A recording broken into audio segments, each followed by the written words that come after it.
Good afternoon. Welcome to this session being hosted by the Department of International Trade and eBay on powering up your e-exporting skills. My name's James O'Shaughnessy. I'm a Conservative member of the House of Lords and a former Health Minister, and I'll be chairing today's session. I'm delighted to be able to introduce our key speaker today, the Secretary of State for International Trade, Liz Truss. Hello, Liz. Hi, hello, James. And eBay's UK Vice President, Rob Hattrell. Hello, Rob. Hi, James. So I'll be chairing a discussion in the first half an hour of the meeting between Liz and Rob on the opportunities available to UK exporters looking to use digital platforms. We'll have about half an hour for that discussion. That includes time for questions. Thank you to everyone who has submitted questions in advance. There will also be a Google form link posted in the chat function if you want to submit a question as we go. We'll do our best to field those questions. Apologies in advance if we don't have time, but the team will try and follow up those which they are able to. Following the discussion between Liz and Rob, we will hear from two further speakers. Judith McElhenney from DIT on the Department Strategy for e-exporting, and Irene Key from eBay on their support for digital exporting. So without further ado, Liz, welcome. A huge amount of work has been going on in your department, led by you, on the new free trade agreements that the UK is working on. Can you give us an update? Well, thanks very much, James. And first of all, hello to all the businesses tuning into this call today. You're doing a fantastic job. I understand that 50% of all SMEs that work with eBay were exporting during the lockdown period. And given the difficulties we've seen with international trade, that is truly fantastic. And I think as we look to recover from the COVID crisis, it will be small businesses and it will be exports that help drive future success. And one of my aims as Trade Secretary is to keep those trading routes open, but also to give us new trading opportunities right around the world. And as James mentioned, we're negotiating a series of free trade agreements with the United States, with Japan, with Australia and New Zealand, alongside, of course, our negotiations with the EU. And the aim of these agreements is really to break down the barriers of trade that we have across the world, to give our businesses more opportunities in those markets. And the other thing we're looking at alongside those four agreements is accession to CPTPP, which is a fast-growing group of 11 Pacific nations. And what I think is really exciting about all of these agreements is, first of all, we're seeking to negotiate a specific SME chapter. And that will be new for the UK. And what that will mean is, first of all, making it much easier in terms of transactions, much easier in terms of directing SMEs to where those opportunities are, and creating, if you like, a gateway for both SMEs from the UK, but also SMEs from partner countries into our market. And this is something that our interlocutors are very excited about, very keen on, and we already got to the stage with the United States of agreeing the fundamental principles of that SME chapter. But this is also a webinar about digital trade. And as the UK develops its own independent trading strategy, we want to be champions of digital trade around the world. And what this will mean is, when we are negotiating these free trade agreements, we will be looking for specific digital and data chapters. So that means, for example, the free flow of data. It means much more advanced provisions on digital trade, data certification, non-localization data clauses, which will mean that for companies in the UK, there will be trust in the products we're selling and the services we're selling, and a much easier means of transaction with those key markets. And I think what's really exciting is signing up to something like CPTPP, which is already an agreement of 11 different countries, covering 13% of global GDP. That essentially has a digital free trade area within that agreement. And that is far beyond other agreements that have been founded around the world. So we've also created a network of digital embassies, particularly in the Asia Pacific region, to give our digital companies that opportunity to have the expertise, the data and digital expertise in local markets. So there's a huge agenda with our free trade agreements, and digital companies, SMEs, are absolutely at the heart of it. Thanks, Liz. I'm sure everyone who is listening to that is enormously encouraged to hear about those opportunities. Do you have in your own mind dates, deadlines coming up over the rest of the year when you hope to get these agreements signed? Well, in any trade negotiation, it's always wrong to state a deadline, because you will find that your adversaries in the agreement will try and use that against you. So we're not setting a deadline. We value quality over speed. So what we want is really deep agreements, in particularly in areas like digital and data, that will last the distance and will also be open to new technologies. So we're looking at specific innovation chapters to open up opportunities, whether it's in AI or other technologies as well. Having said that, we are making very good progress. So we're already up to round 3, is the next round that we start with the US. We've already laid text in the vast majority of chapters for that agreement. We're making very good progress with Japan. Again, they are interested in going much further than they went with the EU, particularly in the areas of data and digital. And I just had a call at 8 AM this morning with my Australian counterpart, again, talking about making rapid progress on that agreement. So there is a huge appetite for people to do business with the UK. Let's remember that we're one of the world's, the world's 6th largest economy. We're a huge consumer market. We're very advanced in areas like data, digital. We've got a thriving SME and startup sector, and people really want to do business with us. So we're getting a lot of enthusiasm from our trading partners. A week ago, I had a meeting with all of the CPTPP ambassadors and high commissioners. Again, we're having another meeting in August, which is about how does the UK accede to that agreement. So we're making good progress. I'm not going to set any specific deadline, but I do hope things will come through fairly soon. Thank you. I mean, it's incredibly useful to know the number of different discussions underway in the kind of places as well, because it helps businesses plan. So thank you for that. And I'm sure more details on all of them can be found on the DIT website. Rob, looking at it from eBay's perspective, eBay enables many companies, including many small ones, these so-called micro multinationals, to engage in exporting. You've heard there from the Secretary of State about the new opportunities that abound. These can be, I guess, sometimes quite difficult for small companies to navigate. So what is eBay doing to help those kind of companies make the most of these opportunities? Well, the important thing for us is that, and we're delighted really that everything that the Secretary of State has described is, the most important thing is to get access to these new markets and new customers as best we can. We, the UK, have an enormously thriving SME population. I am lucky enough to work in a business that enables over 350,000 small businesses here in the UK, and over the last year, over 60% of those exported outside the UK to over 190 different markets around the world. So we see all of these things as a chance to get those small businesses into new markets and new customers. So in the UK, there's an audience that's measured in tens of millions. If you can think globally and think access to over 190 different markets, that means that there's access to customers in orders of hundreds of millions. And that's a massive opportunity for small businesses here in the UK.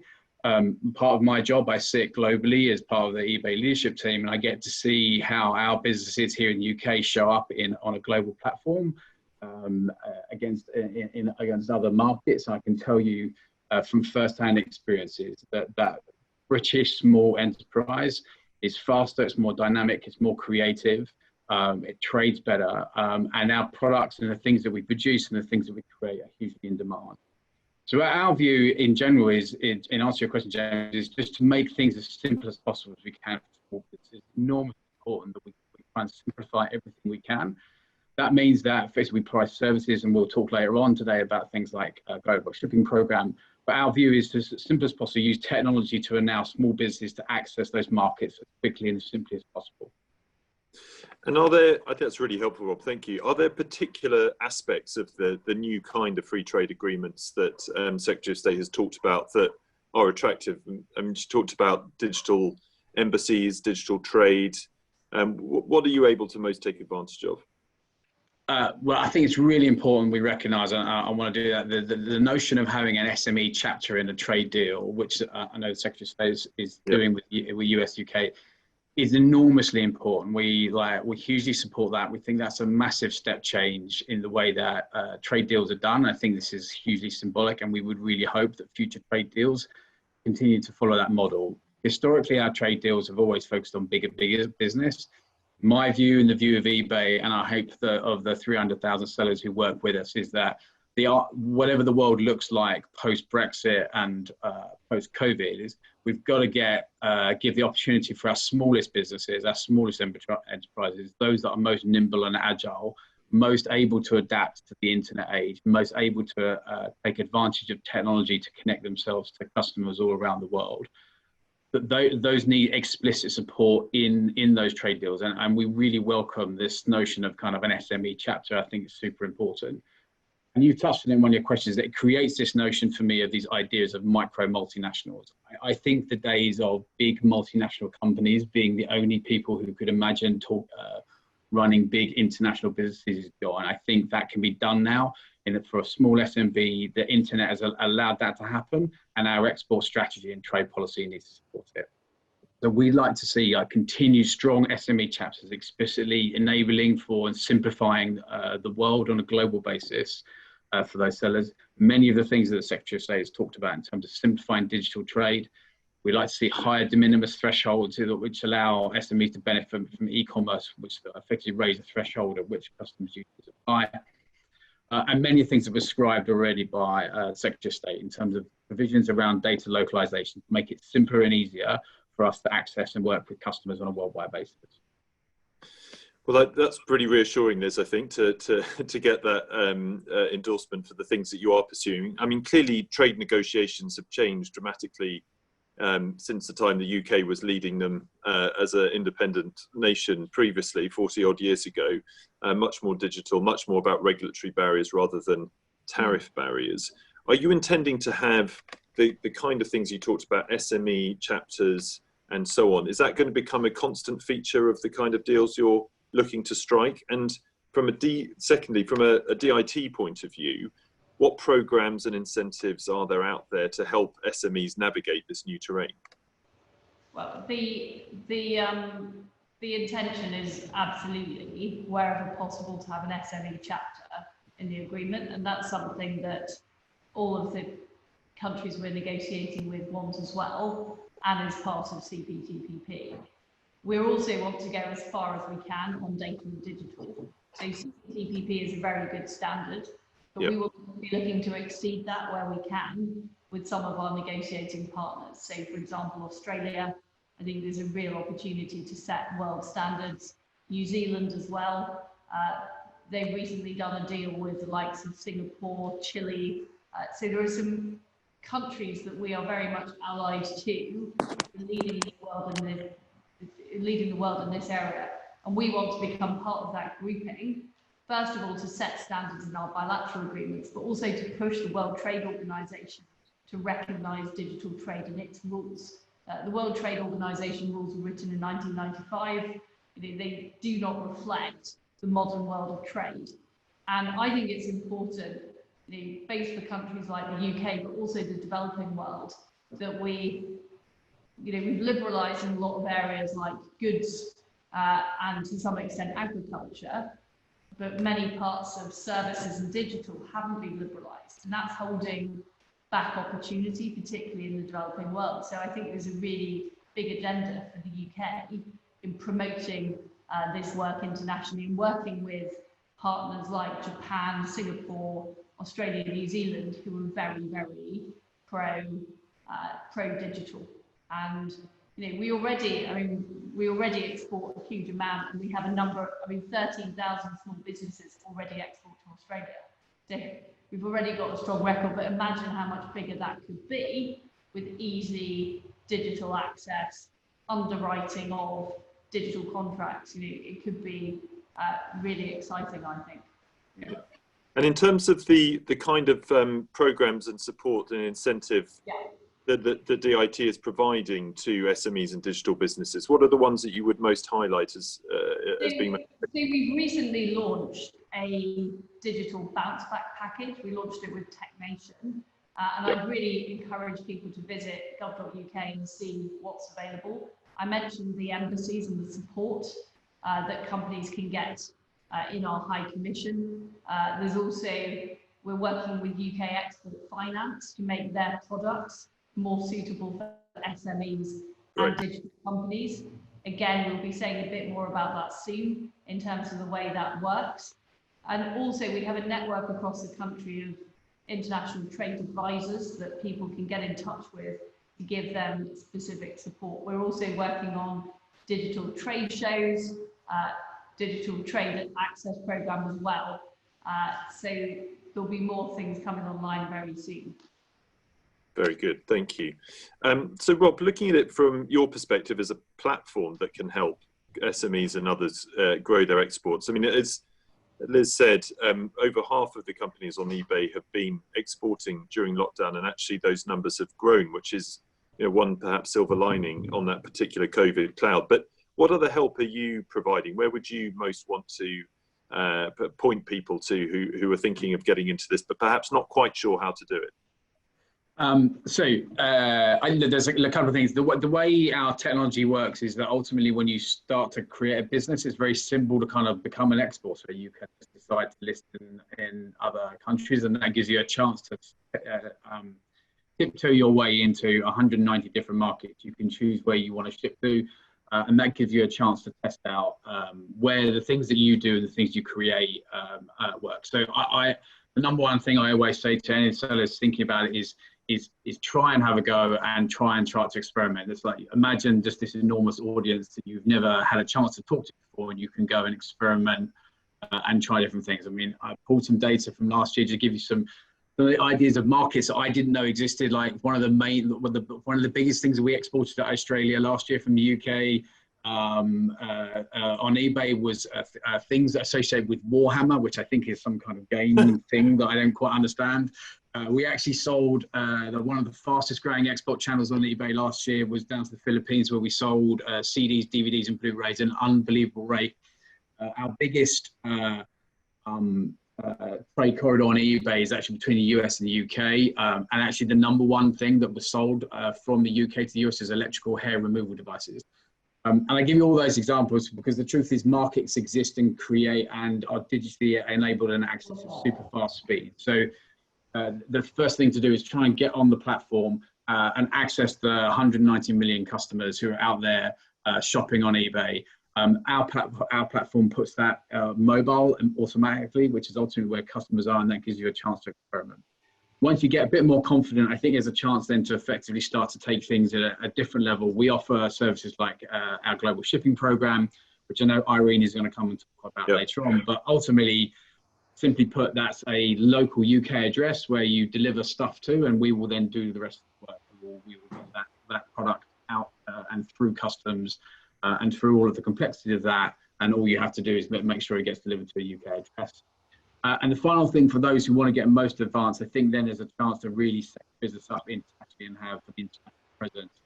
That requires a little bit more nuance and local knowledge, but we've got toolkits and support for people like Web Interpret who allow you to translate what you're selling and what you're trying to say into local languages and local representation. So I think there's this kind of evolution of maturity as you kind of get more comfortable, having done some testing and trying to find out what works, then kind of get more sophisticated and access different programs, hopefully to simplify what you're doing every time. Great, thank you. And I think it's important to stress, isn't it, that this isn't just virtual businesses. I think something like half of the businesses on eBay have a physical presence. So it's not just those who are already online saying, look at this as a way of exporting. It's actually those that have a physical presence, and there's a need to diversify too. Yeah, look, I mean, I've always believed eBay, we've always believed that like there's not this kind of physical versus digital divide. I think these things are not mutually exclusive. They support each other. The best, if you look at the businesses that thrived on eBay, and I think will thrive in the immediate term, given everything that's happened like here nationally with lockdown, etc., is those that have got a diversification of routes to market.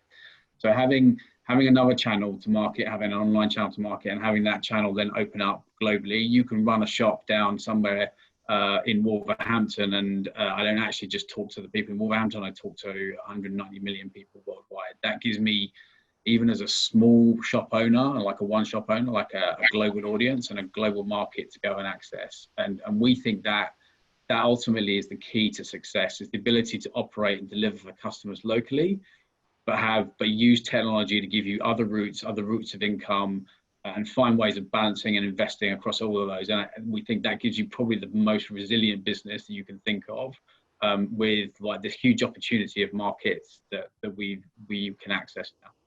Yeah, and we're going to hear from Judith later, who's going to give a bit of detail on some of the support that the department can provide. You've got the Secretary of State here. You're representing UK SMEs, Rob. What other policy interventions or actions could the government be taking to support SMEs?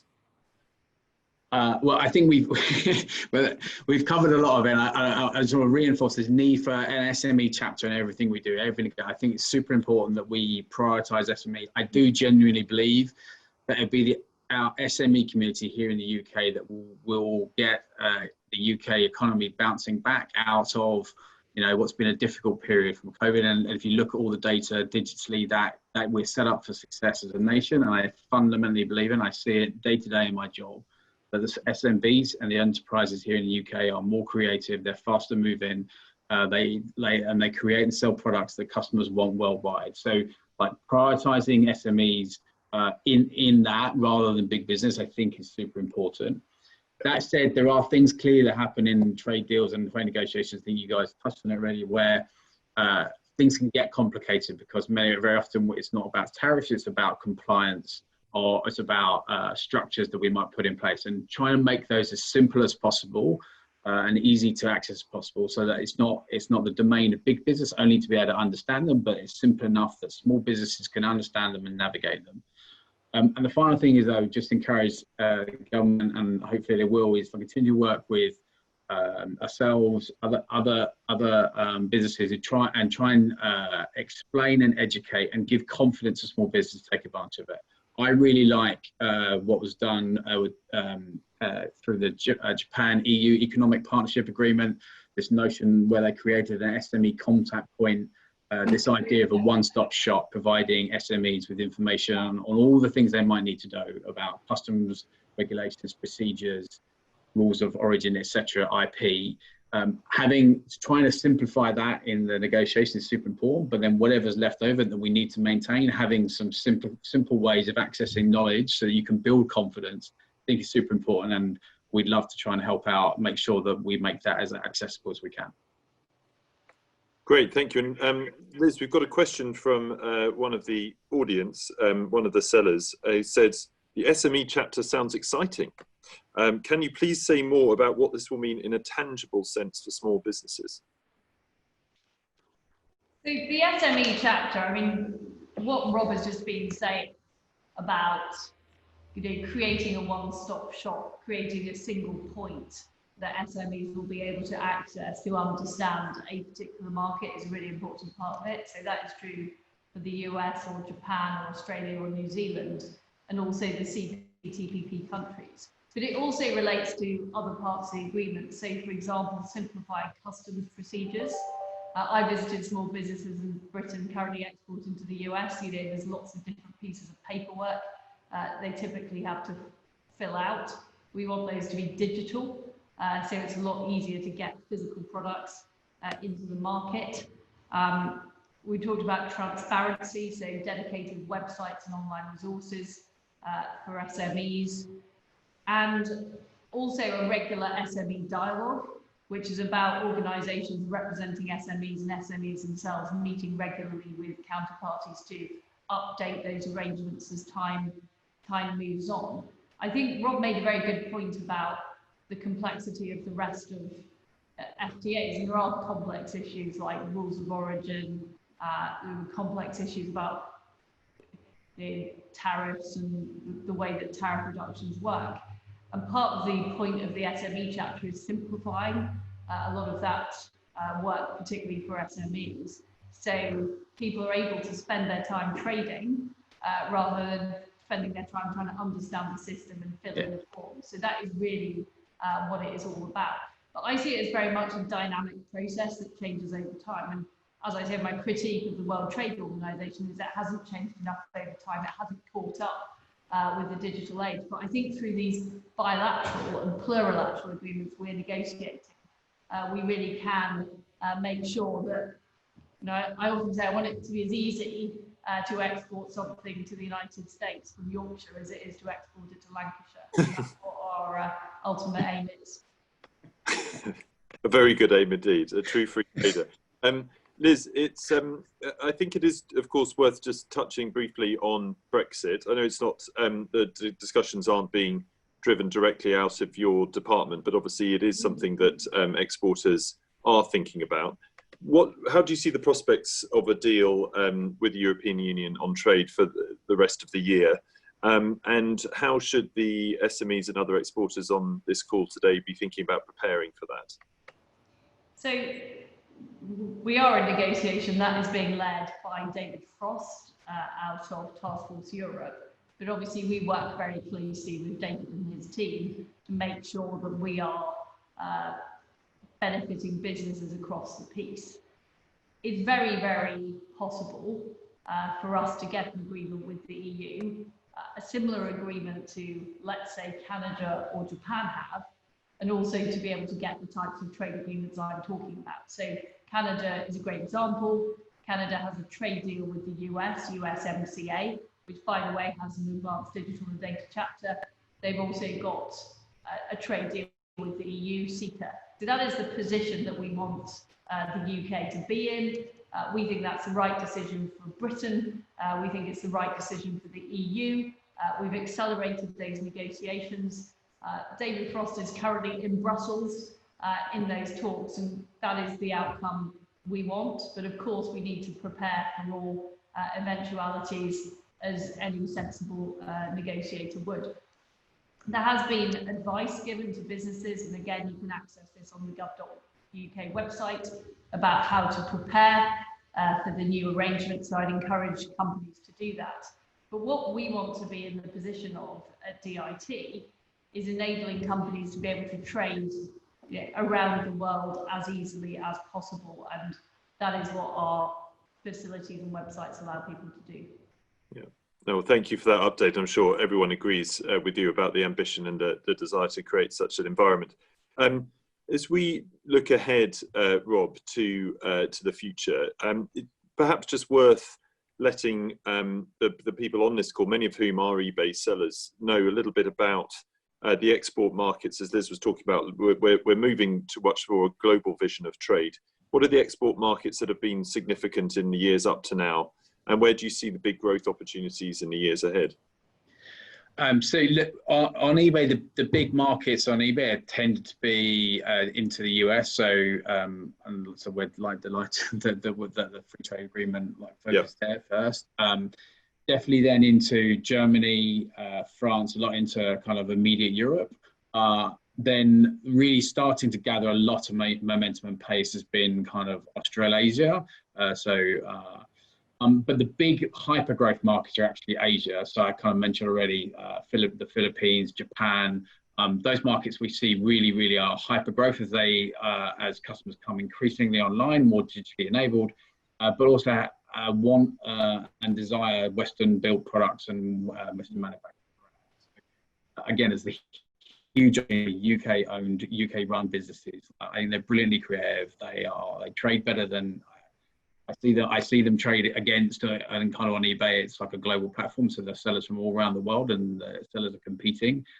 Small businesses are competing all the time. And I can tell you from first-hand experience, those British businesses sell products faster, better than anybody else does on a global basis. And that is never more true in many of those markets out in Asia. So big focus, I think, on Asia in terms of access to new customers for British businesses. Rob is absolutely right on this point, and the British brand does play particularly well in the US and Asia Pacific. Yeah. Certainly, the dynamism of the UK market, particularly the startup area, is recognised, and many countries try and copy it. So they want the same level of creativity and dynamism in their own economies as we have here in the UK. And sometimes you have to travel to the other side of the world to hear what's good about your own business environment, but it really is extremely sought after. And on the subject of CPTPP, which is this, it's rather a mouthful to say, but it's essentially 11 nations. It includes Vietnam, it includes Malaysia, includes Chile, Peru, Mexico, Canada, but other nations are also seeking to join alongside the UK. So Thailand is applying to join as well. So this is a growing group of countries who believe in high standards trade agreements with very strong digital and data provision, and also a strong SME provision. So there's a growing band of countries who want to be part of that, and I think that's very exciting. Yeah, thank you. And Liz, we're just drawing to the end of this discussion time. Just a question for you. Rob was able to say some of his wishes of what government policy should be. What should platforms like eBay be doing to support digital business? And are there any parting thoughts that you'd like to leave the audience with before you go? So I think what we are working on is actually is quite in line with the agenda that Rob has set out, in getting a more simple process for SMEs, opening up these opportunities, removing the barriers, removing the mystique, if you like, of trade, and saying that this is something that it's relatively low cost of entry now to get into. We want to provide the support through our overseas embassies and high commissions to companies who want to get out there. In terms of what the next steps are, we're continuing these negotiations. What is always helpful is for us to have feedback about what companies want, because we are negotiating on behalf of UK PLC. We're only doing these negotiations to help British business and to help open the door. So the feedback from eBay, the feedback from callers on this call will be, we will listen to it and we'll take it into account. And we want to involve you in this process of negotiation and also the process of dialogue as we deepen our trading relationships with these countries around the world. I found this call very inspiring and exciting. We know there are difficult times out there, but I think what this crisis has shown is the resilience of our exporting sectors, the resilience of British SMEs, but also the sheer power of technology, that we have a real opportunity to take an advantage of this, as well as leading in terms of startups and dynamism and creativity. We also lead in tech, and that is going to be a huge advantage as we seek to open up those opportunities around the world. So thanks very much, James, for having me on the call. Thanks, Rob, for your contribution. Thank you. Looking Thanks so much. working with everybody to move this agenda forward. Thank you. Thank you. That's a brilliant rallying cry to end on. As you say, that everyone on this call has so much to do to help us all bounce back. So thank you so much for your time today, Secretary of State for International Trade. And Rob, thank you also for joining us in discussion. I think you're staying with us for the next stage. So yeah. Thank you. Yeah. Thank you and goodbye. Great. Well, look, that's been a brilliant start to the session, and lots of food for thought and hopefully useful information for everybody on the call as you consider your tactics going forward. We're now going to get into a bit of the detail about the kind of support that is available both through DIT and through eBay to support your export ambitions.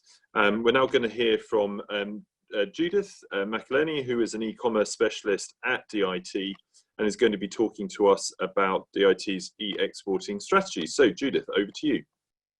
Thank you, James, and good afternoon, everyone. So I would like to tell you about DIT's e-exporting program and some of the specific support that's available to help your company either start exporting or to increase your exports to existing or new markets through digital channels. Next slide, please, Annie.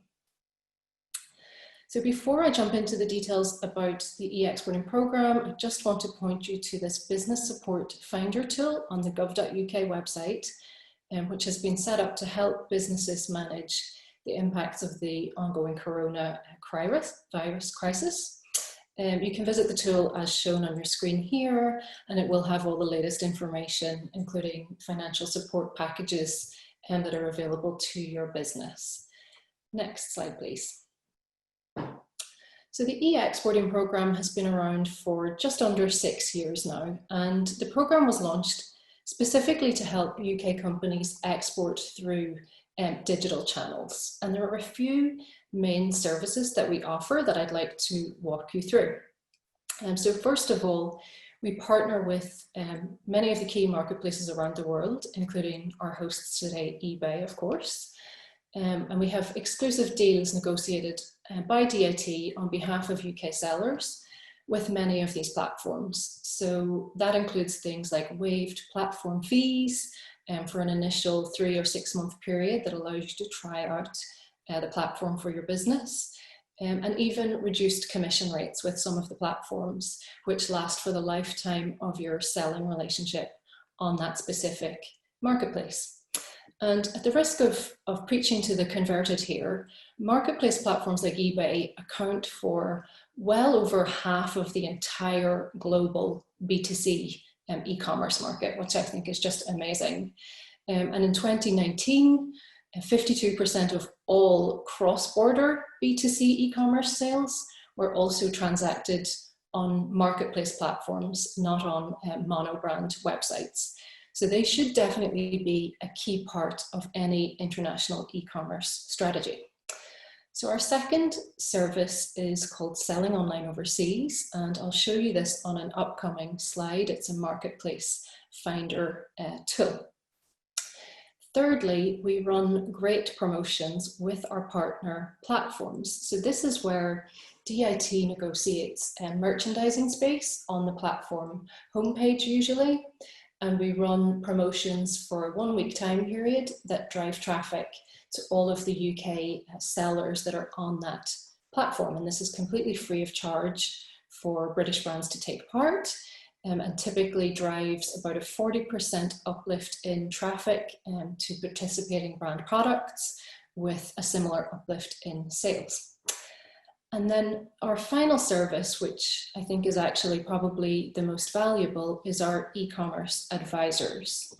So our e-commerce advisors are located in every region around the UK, and they can support your business on a one-to-one basis and work with your company on a one-to-one basis, offering support and guidance on all aspects of your e-commerce strategy. So whether that's conversion rate optimization on your website or localization before entering a new market, things like digital marketing and driving traffic, to understanding US sales tax or GST in various countries.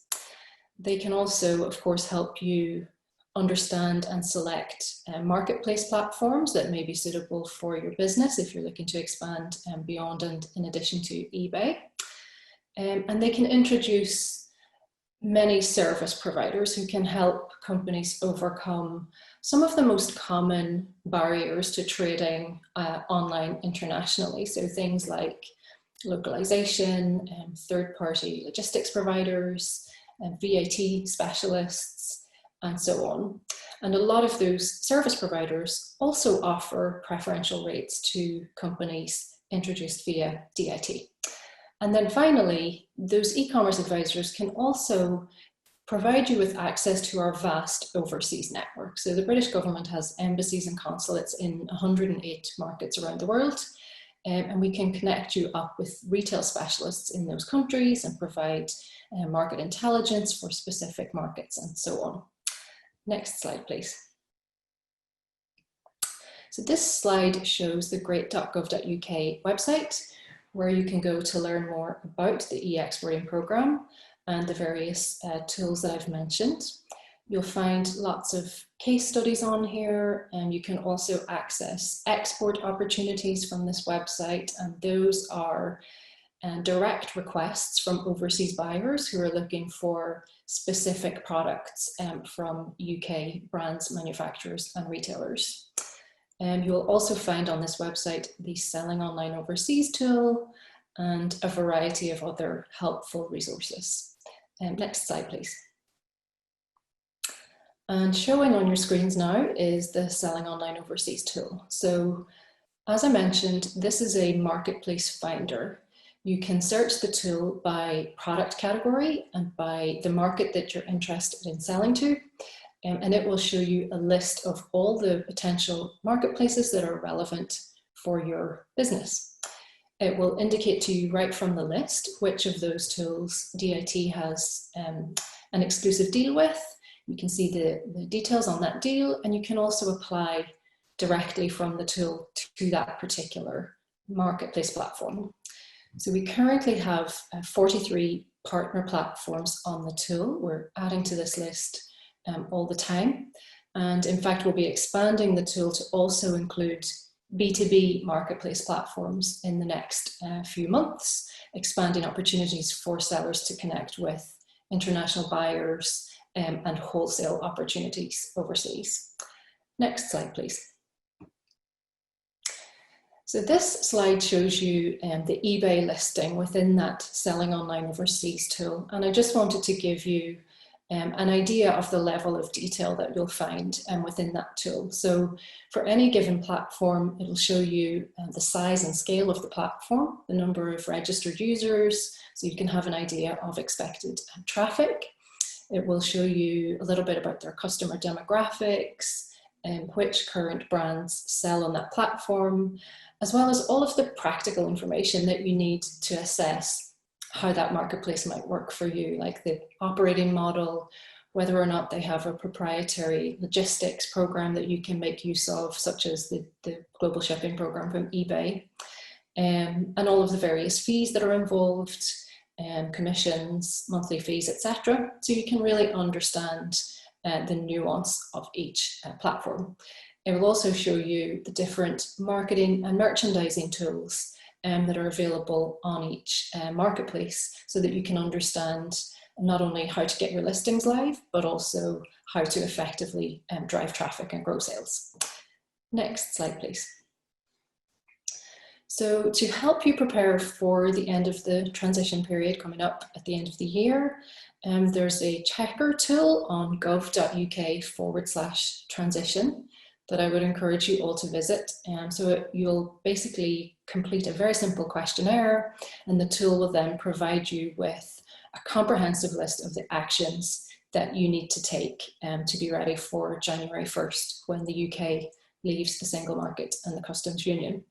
You can also sign up from this same page for updates, so that you'll always have the latest information between now and that date. Next slide, please. Finally, I just wanted to let you know how you can get in touch. I'm sure eBay will make these slides available to everyone following today's broadcast. We would love to hear from you and put you in touch with one of our e-commerce advisors to support you with your e-commerce journey. I would also encourage you all to please follow our Twitter handle, where we post the latest information when we add new marketplace partners, for example, or also about upcoming events, including mostly digital events right now, webinars, masterclasses, and so on, including our next webinar with the eBay team, which will be all about strategies that you can use to boost your visibility on the platform, drive traffic to your listings, and drive sales and GMV, which will be very useful coming into Q4. So with that, I would like to say thanks, and I'm going to hand back to James. Judith, thank you very much for a very interesting presentation. Lots and lots of useful content there, and a lot to take in, including email addresses, websites, and so on. We will be making all the content available to everyone, including a recording of the webinar on ebaymainstreet.com. So don't worry if you missed some of that, you will be able to find it, all the information you need. Incredibly helpful information provided by Judith, and much appreciated. I'm now going to hand over to Irene Kay from eBay's UK shipping team, And Irene is going to talk to us about how to make exports simpler. So over to you, Irene. Thank you, James. Hi, I'm Irene. I'm working eBay in the international shipping team. I'm going to talk to you a little bit about international delivery and how we can help you with that. Next slide, please. So eBay has 21 international marketplaces at your disposal, over 174 million buyers and hundreds of countries that we can deliver your goods to on your behalf. Next slide, please. So in order to grow your sales, it's really good to open up your inventory to international buyers. We find that lots of UK sellers have unique inventory that international buyers are looking for, and it's quite bespoke and it's a really good offer for them. And what we would say the easiest way to start is with the global shipping program. Everything's done for you. All you have to do is post it to a UK address and everything's done for you. And I'll take you through more details of what that actually means. Then there's different levels that you can go through with your international shipping. So you can start with the simplest level, which is enable global shipping. Then you can use our label platform for your international delivery labels. You can then do it yourself with your own carrier labels. You can do a combination of GSP and your own international labels. Or the next level, which is really the advanced level, is you list on international sites. So you go and list actively on ebay.de or ebay.com. But it just shows you that there's a varying degree of opportunities for you depending on how comfortable you are with trading internationally. Next slide, please. And I think the key thing for this is you can turn an uncertainty and into an advantage for your international sales. So the GSP program has a fully operational hub in the UK and one in the US with key COVID preventative measures in place. As with everybody on this webinar, it's been a challenge for everybody to make sure that warehouses are COVID secure and the workforce are safe. And we've managed to do that and continue to have good operational impact through the whole time. We also manage all the carriers into each market, including air freight. So just to give you an example of some of the things that we've done and had challenges on is we've moved to our own charter flights between the US and back because of the impact of no domestic planes flying. So we're able to keep producing our inventory in international markets, and we've seen great demand for certain items across all our international markets. And the other thing that we do is it's a fully managed customs compliance. So as a seller, you don't need to understand the rules or the paperwork. Everything's done for you in the UK. So all you do is get your parcel to a UK hub. We do all the paperwork, we do all the customs compliance, we manage all the carriers that are flying or going by road freight to all our international markets. Next slide, please. And from a buyer perspective, you know, this is really about simplifying things for the buyer. The buyer knows exactly what they're paying upfront at checkout. So they know how much the item is. This is actually a real purchase that I made, a US brand that I couldn't get in the UK. So I knew exactly how much the jeans were, I knew how much I was paying on shipping, and I knew how much my import charges were. So I knew that I was paying $62 upfront. And from a buyer experience, that's a really good experience. There's no surprise when the item arrives in country and they've got to pay to clear it. So it's just a pain-free, hassle-free for not only the seller, but the buyer as well. It's fully tracked. It arrives fairly quickly for most countries, and everything is upfront.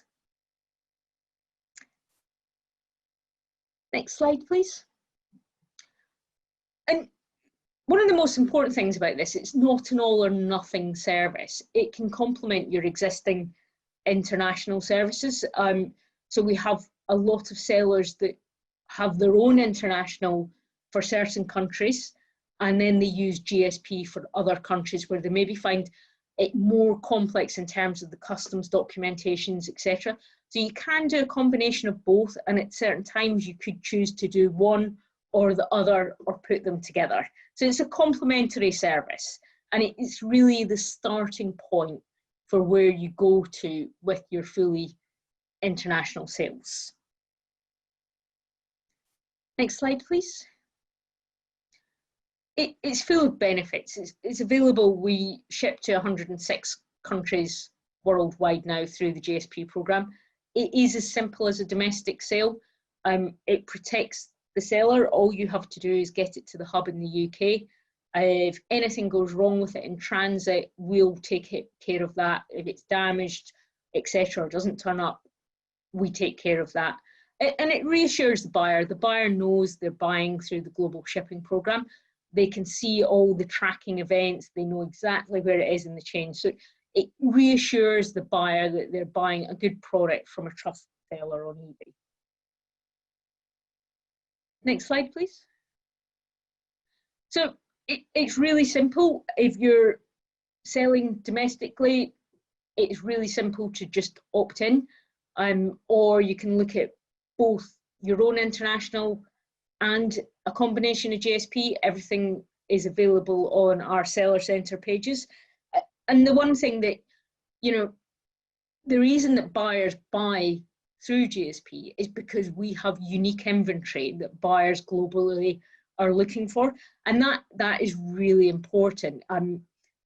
One of my greatest memories of something that went through our hub was a vintage wedding dress that was going to a bride in Japan, and it was a lovely story that actually it was because she wanted something that was vintage from her heritage, and the only place you could buy that was from a vintage seller in the UK. So it's really important. It's simple to use. I would encourage you all, if you're not trading internationally already, have a look at the pages and consider opting in. Thank you. Handing back to you, James. Irene, thank you very much. What a lovely story to end with, and just goes to show this doesn't need to be newfangled digital businesses that we're talking about. It includes vintage wedding dresses too.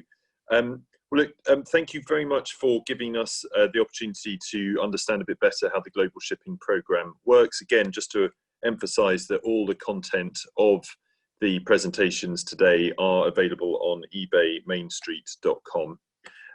So just remains for me to thank our guest speakers, to thank Secretary of State Rob, Judith and Irene for some excellent and very thought-provoking contributions.